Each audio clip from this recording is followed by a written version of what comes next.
झारखंड में चुनाव का 1 साल लगभग हो ही गया और हेमंत सोरेन नींद में सो रहा है। न किसी प्रकार का रेगुलर वैकेंसी आ रहा है और न ही किसी प्रकार का कोई जॉब नोटिस। और यहाँ तक देखिए कि हेमंत सोरेन जो झारखंड पुलिस का फॉर्म निकाला था 2023 में, और 2023 में फॉर्म निकालने के बाद अभ्यर्थियों को 1 साल वेट करवा कर उस फॉर्म को रद्द कर दिया। और जो झारखंड कांस्टेबल का फॉर्म जो आया था 4919 पोस्ट पर आया था, उसे हेमंत सोरेन ने रद्द कर दिया। और इसके पहले एक फिजिकल लिया था हेमंत सोरेन एक्साइज कांस्टेबल का, जिसमें कम से कम 12-13 अभ्यर्थियों का मौत हुआ था। और उस पर भी अभी तक हेमंत सोरेन कोई कार्रवाई ना करते हुए फिजिकल लेकर केवल उस एग्ज़ाम को छोड़ दिया है। अभी तक उस एग्ज़ाम का कोई नोटिस के लिए कोई भी पहल नहीं किया जा रहा है। और एक फॉर्म भराया गया था 2023 में ही, क्या था वो, क्षेत्रीय कार्यकर्ता का फॉर्म था, और वो भी आज तक किसी प्रकार के एग्ज़ाम नहीं लिया गया अभी तक। और सरकार अभी तक नींद में है। सरकार चुनाव आने से पहले तो लगातार वादे कर रही थी कि इतना नौकरी देंगे, ये करेंगे, वो करेंगे, लेकिन झारखंड में मैया समान योजना ने पूरा झारखंड को ले डूबा। क्योंकि आप देखें तो झारखंड में आबादी 2011 के अनुसार लगभग 3.5 करोड़ थी, और उसमें से आप महिलाएं को माने तो कम से कम तो महिलाएं 18 साल से ऊपर की होगी, जो 1.5 करोड़ तक तो होगी। और आप 1.5 करोड़ की गुना आप करें 2500 से, तो आप देखें कि स्टेट का बजट कहाँ भाग जाता है। और उसमें भी इतना घोटालेबाजी हुआ है कि जब चुनाव था तो उस समय सभी ने तो मैया योजना का फॉर्म भर लिया था और सभी को दिया भी जा रहा था। लेकिन जब सरकार बनी तो उसके बाद लगातार उस योजना में कमी की जा रही है, कटौती की जा रही है, और नियमित रूप से लगातार पैसा भी नहीं दिया जा रहा है। यानी हेमंत सोरेन जिसके बल से आज सरकार बने हैं, उनको भी लगातार किए गए वादों के अनुसार भी 2500 नहीं दे पा रहे हैं। और आप युवाओं की बात तो छोड़िए, ये क्या करेंगे युवा की बात। और इसके पहले हेमंत सोरेन एक जेएसएससी की तरफ से हेमंत सोरेन के द्वारा जेएसएससी की तरफ से एग्ज़ाम कैलेंडर जारी किया गया था, जिसमें एक वैकेंसी आने की बात थी कि जून में मई में ही दरोगा का वैकेंसी आ जाने का नोटिफिकेशन दिया गया था। लेकिन आज देखें मई बीत जाने के बाद अभी जुलाई चल रहा है और अभी तक दरोगा वैकेंसी को लेकर किसी भी प्रकार के नोटिस नहीं निकाला जा रहा है। इस सरकार की असंवेदनशील नीति से झारखंड के अभ्यर्थी त्रस्त होते जा रहे हैं। क्योंकि आप देखें तो कितने ऐसे अभ्यर्थी हैं जिनका झारखंड में सरकारी नौकरी का तैयारी करते करते बाल पकल जा रहा है। उनका एज लिमिट भी क्रॉस करने वाला होगा, लेकिन झारखंड सरकार अपने तो विदेशों में घूम रहा है, विदेशों में घूमती है, लेकिन झारखंड के युवाओं के लिए कोई वैसा रोजगार का विकल्प उपलब्ध नहीं करा पा रहे हैं। और क्या है कि झारखंड का स्वास्थ्य व्यवस्था तो आप देख ही रहे हैं, लगातार मीडिया में दिखाया जा रहा है कि किस तरह से झारखंड का स्वास्थ्य व्यवस्था बदहाल दिख रहा है। कहीं पर किसी मरीज को समय पर एम्बुलेंस नहीं मिल पा रहा है, तो कहीं पर झारखंड के बदहाली में किसी को अस्पताल में डॉक्टर उपलब्ध नहीं हो पा रहे हैं। और देखें कि अगर हेमंत सोरेन हो या कोई राज परिवार से हो, मुख्यमंत्री के परिवार से हो, तो उसका इलाज होता है दिल्ली के बड़े बड़े शहरों में, विदेशों में। लेकिन झारखंड के गरीब जनता के लिए एक स्वास्थ्य व्यवस्था ठीक से उपलब्ध नहीं करा पाया जा रहा है। और एक इरफान अंसारी, जो लगातार रिम्स 2 का बनाने का दौरा किए जा रहा है, क्योंकि रिम्स 1 में तो इलाज नहीं हो रहा है, और इलाज भी हो रहा है तो सस्ता वाला इलाज हो रहा है, जिसमें गरीब आदमी लगातार सिस्टम में पिसते जा रहे हैं। न सरकार का स्वास्थ्य व्यवस्था ठीक है और न झारखंड का शिक्षा व्यवस्था। आपने 1-2 वीडियो में देखा होगा कि झारखंड में इस बरसात में कई पुल गिरते जा रहे हैं, जिसमें बच्चे को पैदल चलकर पार होना पड़ रहा है। गाड़ी से उतारकर उन्हें पैदल चलकर पार होना पड़ रहा है, ताकि डर है कि पुल पूरा ख़राब अवस्था में है, जर्जर अवस्था में है। अगर कहीं गाड़ी उस पर चढ़े तो लोड पड़ने से आशंका है कि वो धंस सकता है। इसीलिए खाली गाड़ी को पार किया जा रहा है बच्चे को उतार कर, ताकि कोई अनहोनी घटना ना घट जाए। तो इस प्रकार से झारखंड की असंवेदनशीलता दिखती है झारखंड में। क्या ये व्यवस्था है झारखंड में? यही था जो 2014 में चुनाव में आने से पहले बेरोजगारों को बेरोजगारी भत्ता देने का भी बात किया था। लेकिन आज 2014 के बाद देखें आप कितना साल हो गया, 2014 नहीं, 2019 में जब हेमंत सोरेन की सरकार बनी थी, तो उस टाइम युवाओं को बेरोजगारी भत्ता देने की बात की गई थी। जो डिग्री स्टूडेंट है, बैचलर स्टूडेंट है, उसको 5,000 और जो पीजी स्टूडेंट हैं उसको 7,000 देने की बात की गई थी। लेकिन उस पर भी अभी तक कोई पहल नहीं किया गया। और इस तरह सरकार लगातार सभी मोर्चों में फेल नज़र आती है। देखें, और झारखंड में क्राइम व्यवस्था का तो आप पूछिए ही मत, क्या हो रहा है। आप झारखंड के बड़े बड़े शहरों में देखें, झारखंड का रांची देखें, जमशेदपुर देखें, हजारीबाग देखें, हमारे बड़का गांव देखें, क्या व्यवस्था है झारखंड के प्रशासन का, और जिसमें लगातार अपराधी शूट किए जा रहे हैं आदमी को टारगेट करके। आप पिछले बार ही देखें, हजारीबाग में एक व्यवसाय पर किस तरह से खुलेआम दिन के टाइम गोली चलाया गया। और झारखंड सरकार का सिस्टम फेल रहा उसको पकड़ने में अभी तक। हालांकि उन पर कार्रवाई हो रही है, लेकिन जिस तेज़ी से कार्रवाई होना चाहिए, लेकिन उस तरह से कार्रवाई अभी तक नहीं की गई।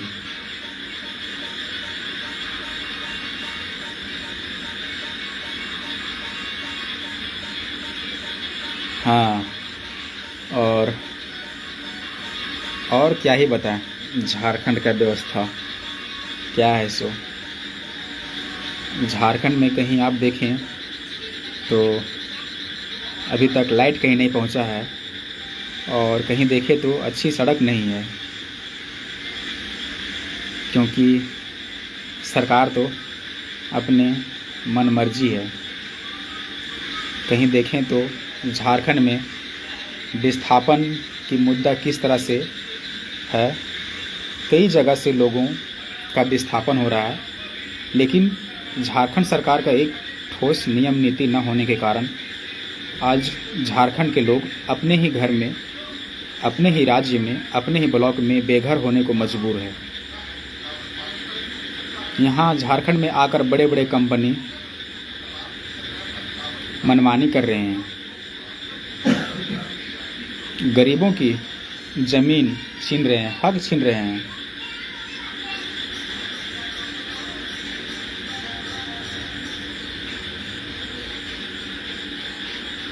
और किस तरह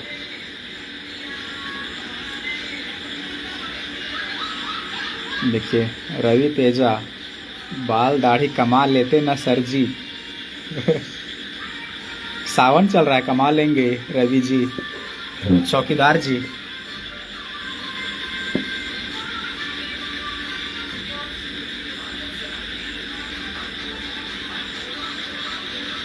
और झारखंड में आप अवैध कोयला का कारनामा आप सुने ही होंगे। पिछले बार ही 1 महीना पहले केरेडारी प्रखंड, हजारीबाग जिला के केरेडारी प्रखंड में जो घटना घटी, जिसमें कंडाबेर के 3 आदमी किस तरह से दबकर मर गए, यहाँ तक कि सरकार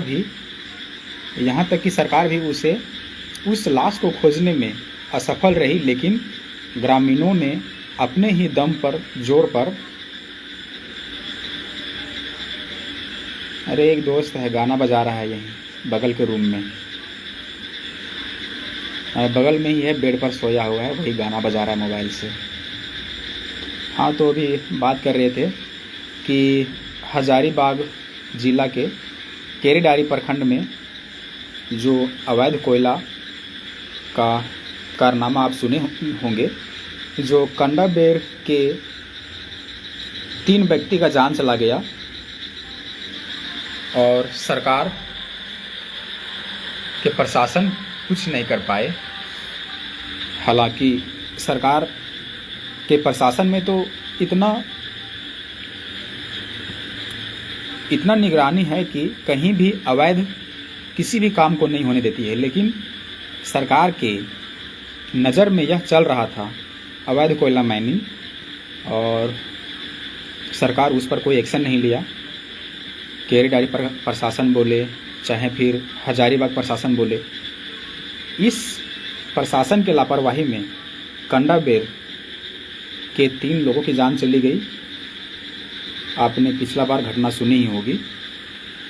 और केवल 3 लोगों की ही जान नहीं गई, उस 3 परिवार का घर उजड़ गया। उसके घर के कमाने वाले लोग चले गए। इसका सीधा साधा जिम्मेदार सीधा प्रशासन को देना है, क्योंकि प्रशासन के नज़र से बचकर तो कोई काम नहीं कर सकता।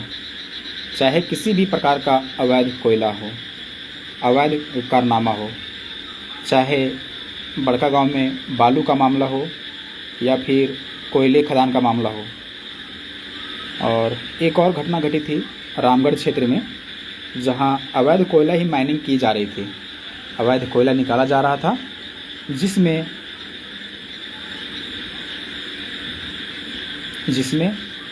या धंसने से कुछ मजदूरों की जान भी चली गई थी। तो सरकार की लापरवाही दिखाती है इसमें। और सरकार की लापरवाही क्या दिखाएगा? हमें तो लगता है कि सरकार का इससे सेटिंग होता है। सरकार का सेटिंग होता है, सरकार के प्रशासन से सेटिंग होता है, ताकि पैसा ले देकर मैनेज करते हैं और अवैध कार्य करते हैं, जैसे कोयला निकालने का ही काम हुआ। और सरकार की खामी में आप लोग जान ही रहे हैं क्या क्या हो रहा है।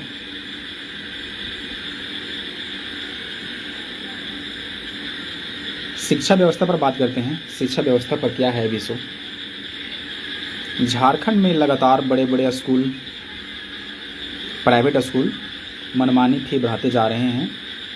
चाहे आप रांची शहर की बात करें, चाहे आप हजारीबाग शहर की बात करें, लगातार फी में बढ़ोतरी की जा रही है।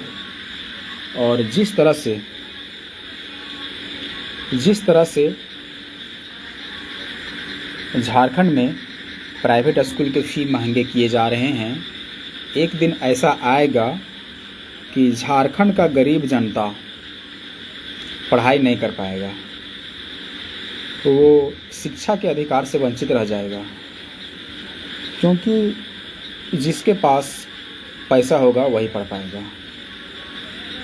और एजुकेशन तो स्टेट का विषय है, स्टेट लिस्ट का विषय है, तो इस पर तो कम से कम हेमंत सोरेन को ध्यान तो देना चाहिए कि किसी भी प्राइवेट स्कूल इतना मनमानी तरीके से ना करे कि लोगों का खून चूस ले, ताकि बच्चे अपने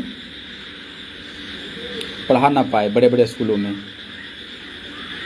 और मुझे लगता है कि इसमें सरकारें इसलिए भी रुचि नहीं लेती है क्योंकि जितने भी बड़े बड़े स्कूल हैं, प्राइवेट स्कूल हैं, आप देख लें, रांची के बड़े बड़े स्कूल देखें, चाहे हजारीबाग के बड़े बड़े स्कूल देखें, वो किसी ना किसी भी नेता के स्कूल हैं। वे बड़े बड़े उद्योगपति हैं, बिजनेसमैन हैं, लीडर हैं, या विधायक है, सांसद है, उन्हीं का स्कूल चल रहा है। और एक सीएम, एक राजनेता दूसरे नेता का काम ठप नहीं करा सकता है, क्योंकि एक नेता दूसरे नेता से भले ही राजनीतिक मतभेद होता होगा, लेकिन उसमें किसी भी प्रकार का पर्सनल मतभेद नहीं हो सकता है। आप देखें, वो राजनीति में चाहे कितनों भी लड़ाई कर ले, लेकिन वो व्यक्तिगत रूप से सलाह ही रहते हैं। तो सरकार को कम से कम एजुकेशन पर ध्यान देना चाहिए, ताकि गरीब आदमी भी शिक्षा एफर्ड कर सके। और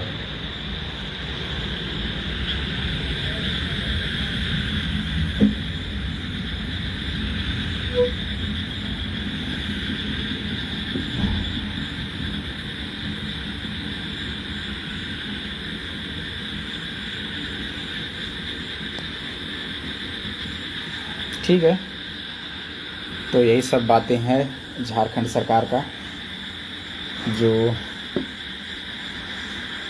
केवल कागज़ पर ही काम दिखता है। एक फ्लाईओवर का उद्घाटन कर दिया, उसी में हेमंत सोरेन खुश है कि बहुत काम कर दिए, और झारखंड का विकास गड्ढे में जा रहा है। हम फिर से यहाँ एक बात बोलेंगे कि मैया समान योजना झारखंड को ले डूबेगा, और झारखंड को ले डूब रहा है। क्या है कि